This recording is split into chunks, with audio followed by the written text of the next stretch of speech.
নমস্কাৰ কৃষক বন্ধুসকল, আসাম এগ্ৰিকালচাৰ টিপছ ইউটিউব চেনেললৈ সকলোকে স্বাগতম জনাইছোঁ।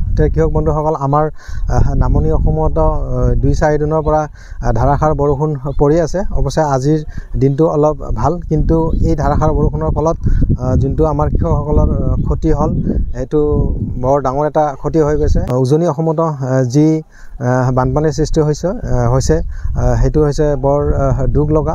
গতিকে কি কৰিব, এই প্ৰাকৃতিক দুৰ্যোগ আমাৰ খেতিয়কসকলে এটা ডাঙৰ অভিশাপ বুলি ক'ব লাগিব। আৰু এই বানপানীৰ কাৰণে হয়তো আমাৰ কৃষকসকলে বহুত লোকচানৰ সন্মুখীন হ'বলগীয়া হয়। কিন্তু কৃষক বন্ধুসকল, আপোনালোকে মই এটাই কথা ক'ম যে আমি যিহেতু খেতিয়ক, গতিকে আমি যিহেতু খেতি কৰি ভাল পাওঁ আৰু খেতিয়ে যিটো আমাৰ জীৱিকা, গতিকে আমি মানসিকভাৱে ভাঙি পৰিলে নহ'ব। পৰৱৰ্তী সময়ত আমি নতুনকৈ আকৌ খেতি বাতি কৰা আৰম্ভ কৰিব লাগিব।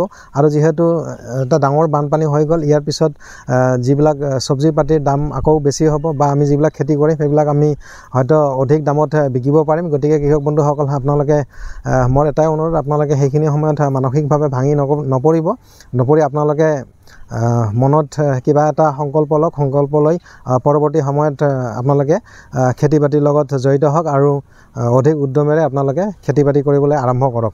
এতিয়া কৃষক বন্ধুসকল, আপোনালোকে এই বাৰিষাৰ বতৰত খেতি কৰোঁতে সদায় ওখ মাটি নিৰ্বাচন কৰিব। খেতি কৰাৰ কাৰণে আপোনালোকে জলকীয়া খেতি, বেঙেনা খেতি, এইবিলাক খেতি আপোনালোকে নতুনকৈ কৰিবলৈ আৰম্ভ কৰক। যি লোকচান হ'ল এইবিলাক আৰু মনত ৰাখি লাভ নাই। গতিকে যিহেতু আমি খেতিয়ক, আমি খেতি কৰিবই লাগিব। এতিয়া কৃষক বন্ধুসকল, আপোনালোকে দেখিছে মোৰ বেকগ্ৰাউণ্ডৰ যোনটো ফটো, একেবাৰে মোৰ ঘৰৰ ওচৰতে এনেকুৱা পানী জমা হৈ আছে। আৰু এনেকুৱা পানী যদি 2-4 দিন জমা হৈ থাকে, যিবিলাক মই খেতি কৰিছোঁ, বিশেষকৈ মোৰ জলকীয়া খেতি আৰু বেঙেনা খেতি পানীত বৰ্তমান ডুব গৈ আছে। গতিকে মই আপোনালোকক দেখুৱাই আছোঁ যে বৰ্তমান মোৰ বেঙেনা বাৰীত কেনেকুৱা পানী লাগিছে বা জলকীয়াত কেনেকুৱা পানী লাগিছে, মই আপোনালোকক দেখুৱাই আছোঁ। আপোনালোকে ভিডিঅ'টো সম্পূৰ্ণৰূপে চাওক। এতিয়া কৃষক বন্ধুসকল, দেখিছে মই বৰ্তমান মোৰ বেঙেনা খেতিত আছোঁ আৰু বেঙেনা বাৰীত কেনেকুৱা পানী লাগিছে মই আপোনালোকক ভালকৈ দেখুৱাই আছোঁ। তাৰ আগতে চাওক, এনেকুৱা চাওক, বেঙেনা গছত এই ফল লাগি আছে। আৰু বৰ্তমান যোনটো বেঙেনাৰ দাম বজাৰত আমাৰ ইফালে 80 টকা কেজি চলি আছে, আৰু জলকীয়া 40 টকা পোৱা, তাৰমানে 250 গ্ৰাম জলকীয়া 40 টকা। তে আপোনালোকে চাওক মোৰ এই বেঙেনা খেতিত কেনেকুৱা পানী লাগিছে। আৰু এনেকুৱা পানী যোনটো লাগিছে, এই পানী যদি 2-4 দিনলৈকে এনেকৈ জমা হৈ থাকে বা শিপাবিলাক যদি ডুব গৈ থাকে, গতিকে এই বেঙেনা গছ আৰু জীয়াই নাথাকে, সেইটো খাটাং। কিন্তু 2 দিনৰ ভিতৰত যদি পানীটো নামি যায়, তেতিয়াহ'লে হয়তো কিবা আশা কৰিব পাৰি, বা কিবা কৰি হয়তো বেঙেনা গছকেইটা বা জলকীয়া গছকেইটা ৰক্ষা কৰিব পাৰিম। তে কৃষক বন্ধুসকল, আপোনালোকে সেই অধিক বৰষুণত কেনেকৈ আপোনাৰ খেতিক ৰক্ষা কৰিব বা কি মেডিচিন স্প্ৰে কৰিব, সেইবিলাক সন্দৰ্ভত ভিডিঅ' মোৰ দিয়াই আছে। আপোনালোকে হয়তো মোৰ চেনেলত গৈ ভিডিঅ'বিলাক চাই ল'ব। এইটো চাওক, বেঙেনা লাগি আছে, এইবিলাক চাওক, বেঙেনা লাগি আছে। বৰ্তমান বেঙেনাৰ বজাৰ মূল্য 80 টকা। এইবিলাক চাওক, এইটো এটা। গতিকে মই ভালকৈ আপোনালোকক দেখুৱাই আছোঁ। তে কৃষক বন্ধুসকল, চাওক বেঙেনা বাৰীৰ অৱস্থা। এইটো পানী জমা হৈ আছে আৰু বেঙেনা গছত ফলো আছে। তে কৃষক বন্ধুসকল, ইয়াতে প্ৰায় মোৰ এবিঘা মাটিত বেঙেনা খেতি কৰিছোঁ। কিন্তু মই ভাবিছিলোঁ যে যিহেতু মাটিডোখৰ অলপ ওখ, গতিকে মই বাৰিষাতো বেঙেনা বেচিব পাৰিম, কিন্তু হয়তো সেইটো আশা মোৰ পূৰণ নহ'ব। এইটো চাওক, পানী লাগি গৈছে, এইবিলাক দেখিছে। গতিকে এনেকৈ আৰু চাওক, ফুলো লাগি আছে। এইটো চাওক, যথেষ্ট ফুল আছে এতিয়াও, কিন্তু ভাগ্য বেয়া বুলি ক'ব লাগিব। গতিকে একো নাই কৃষক বন্ধুসকল, যিহেতু প্ৰাকৃতিক দুৰ্যোগ, তাৰ কাৰণে হয়তো অধিক বৰষুণ হোৱাৰ কাৰণে আজি এনেকুৱা অৱস্থা হৈছে। গতিকে পৰৱৰ্তী সময়তো খেতি আমি কৰিবই লাগিব। গতিকে আমি মানসিকভাৱে ভাঙি পৰিলে নহ'ব। এয়া আপোনালোকে দেখিছে বেঙেনা বাৰীত কিমান পানী জমা হৈ আছে।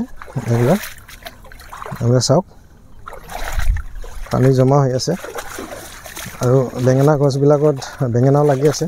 আৰু ইফালে মোৰ জলকীয়া খেতি আছে, জলকীয়াও ঠিক তেনেকুৱাই পানী জমা হ'ল। চাওক কৃষক বন্ধুসকল, বেঙেনা লাগি আছে, কিন্তু উপায় নাই। এইবিলাক বেঙেনা হয়তো গছ আৰু বাচি থাকিবনে নাই ঠিক নাই। যদি 2 এদিনত পানীখিনি নামি যায় তেতিয়াহ'লে হয়তো কিবা এটা আশা কৰিব পাৰি, নহ'লে কিন্তু উপায় নাই। কৃষক বন্ধুসকল, বেঙেনা গছ পানী যেতিয়া ডাঙৰ হয় পানী সহ্য কৰে ঠিকে, কিন্তু 2-4 দিন যদি পানী জমা হৈ থাকে কিন্তু বেঙেনা গছ আৰু নাথাকে অধিক বৰষুণৰ অধিক পানীৰ কাৰণে। তো কৃষক বন্ধুসকল দেখিছে এইবিলাক মোৰ ইয়াতে প্ৰায় আধা বিঘাৰ বেছি জলকীয়া খেতি। এই জলকীয়া খেতিতো পানী লাগিছে, মই দেখাইছোঁ। এয়া চাওক, এয়া পানী জমা হৈছে, এইবিলাক পানী জমা হৈ আছে। গতিকে এই জলকীয়া থাকিবনে নাই ঠিক নাই। আৰু জলকীয়া গছ বেঙেনা যিমানটো পানী সহ্য কৰে জলকীয়া গছ ইমান নকৰে। গতিকে দেখা যাওক 2 এদিনৰ ভিতৰত যদি কমি যায়। এইবিলাক চাওক ফলো আছে, সেইটো ক'লা জলকীয়া হয়। তো কৃষক বন্ধুসকল চাওক, আমাৰ জলকীয়া বাৰী, কিন্তু জলকীয়া বাৰীত পানী উঠিলে, গতিকে এইবিলাক জলকীয়া থাকিবনে নাই ঠিক নাই। আৰু মই ক'লোৱে জলকীয়াৰ বৰ্তমান বজাৰ মূল্য ভাল, 250 গ্ৰাম 40 টকা আমাৰ ফালে। গতিকে আপোনালোকৰ ফালে জলকীয়া বৰ্তমান কেজি কিমান বা পোৱা কিমান আপোনালোকে কমেণ্টত মোক জনাব। মই ভাবিছিলোঁ যে ভাল দামত জলকীয়া মই বেচিম এই বাৰিষাৰ বতৰত, কিন্তু উপায় নাই, যিহেতু বৰষুণ বেছি হোৱাৰ কাৰণে হয়তো মোৰ জলকীয়া বাৰীত পানী জমা হ'ল। হয়তো সেইটো আশা পূৰণ নহ'ব, কিন্তু দেখা যাওক কি হয় পৰৱৰ্তী সময়ত। এয়া চাওক জলকীয়া লাগিও আছে। যে কৃষক বন্ধুসকল উপায় নাই, এতিয়া যিহেতু গছত বেঙেনাবিলাক লাগি আছে, গতিকে বেঙেনা মই উঠাব লাগিব, যি পইচা পাওঁ আৰু উপায় নাই। এয়া দেখিছে তলফালে একেবাৰে পানী জমা হৈ আছে, কিন্তু ওপৰত বেঙেনা। গতিকে সেই বেঙেনাবিলাক এতিয়া মই বেচিব লাগিব। কৃষক বন্ধু আকৌ কৈছোঁ, বৰ্তমান আমাৰ বেঙেনাৰ বজাৰ মূল্য আমাৰ ফালে 80 টকা কেজি। গতিকে আপোনালোকৰ ফালে কিমান আপোনালোকে জনাওক। খেতিবিলাক চাই দুখ লাগিছে, কিন্তু কি কৰিব কৃষক বন্ধু, উপায়তো নাই। এই ছিজনত আৰু এনেকুৱা হ'ব কোনে জানে। আগে পিছে এনেকুৱা হোৱা নাছিল, এইবাৰ বৰষুণ বেছি হোৱাৰ কাৰণে পানী উঠিলে। আৰু যিহেতু আজিকালি আমাৰ পানী ওলাই যোৱাৰ ৰাস্তাও কম হ'ল, চাৰিওফালে যিহেতু নতুন ঘৰ হৈ আছে, হয়তো ৰাস্তা ঘাটবিলাক ভাল হৈ আছে, তাৰ কাৰণে হয়তো পানী ওলাই যোৱা ৰাস্তা কম হোৱাৰ কাৰণে আজি এনেকুৱা হয়তো পানী জমা হৈছে। তে কৃষক বন্ধুসকল যিয়ে নহওক, পৰৱৰ্তী সময়ত আমি খেতি কৰিবই লাগিব, যিহেতু আমি খেতি কৰি ভাল পাওঁ। তে আপোনালোকেও মানসিকভাৱে ভাঙি নপৰিব, পৰৱৰ্তী সময়ত আপোনালোকে খেতি কৰিবলৈ আৰম্ভ কৰক।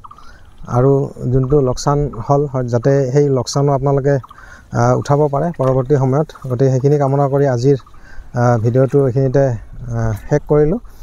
তে কৃষক বন্ধুসকল, আজিৰ ভিডিঅ'টো যদি আপোনালোকক ভাল লাগিছে আপোনালোকে কমেণ্ট কৰিব, আৰু আপোনালোকে কোন জিলাৰ পৰা চাই আছে, আপোনালোকৰ ফালে কেনেকুৱা বানপানী হৈছে নে হোৱা নাই, আপোনালোকে কমেণ্টত জনাওক। তে কৃষক বন্ধুসকল, ভিডিঅ'টো আজিলৈ ইমানে। ধন্যবাদ।